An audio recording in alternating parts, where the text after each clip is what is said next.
Hello বন্ধুরা, আজ আমাদের খেলা ছিল বেলডাঙ্গা বড়ুয়া ফুটবল ময়দানে ইউনাইটেড স্পোর্টসের সাথে।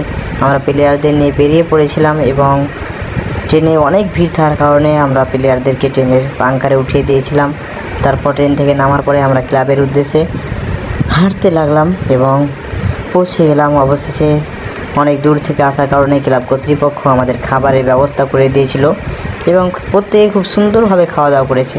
এমনকি আপনারা দেখতে পাচ্ছেন আমাদের রাজাবাবু খুব মনোযোগ সহকারে খাওয়া দাওয়া করছে এবং প্রত্যেকেই খুব ভালোভাবে নিজের খাবারটা খেয়েছে।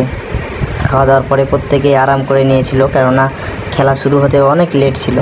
অবশেষে প্রত্যেকেই ড্রেস করে নিয়েছি খেলতে নামার জন্য এবং মাঠে নামার কিছু মুহূর্ত, ক্লাব থেকে বের হওয়ার কিছু মুহূর্ত আপনারা দেখতে পাবেন। প্রত্যেকে নিজের একটু একটু করে পোজ দেওয়ার চেষ্টা করেছে, যদিও ভিডিওটা অনেক বড় হওয়ার কারণে আমরা একটু স্পিড করে দিয়েছিলাম।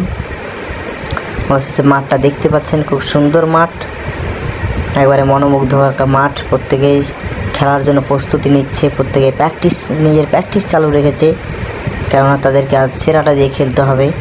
তাদেরকে আজ মুর্শিদাবাদের সীতেশনগর গ্রামের মুখ উজ্জ্বল করতে হবে। অবশেষে খেলা শুরু হওয়ার পূর্বে তারা প্রত্যেকে প্রস্তুতি নিয়ে নিচ্ছে, তারা প্রত্যেকে আলোচনা করে নিচ্ছে এবং আমাদের মাঠের কোচ সাদ্দাম হোসেন তাদেরকে বুঝিয়ে দিচ্ছে কাকে কোন পজিশনে খেলতে হবে, কীভাবে নিজের সেরাটা দিয়ে খেলতে হবে ইত্যাদি।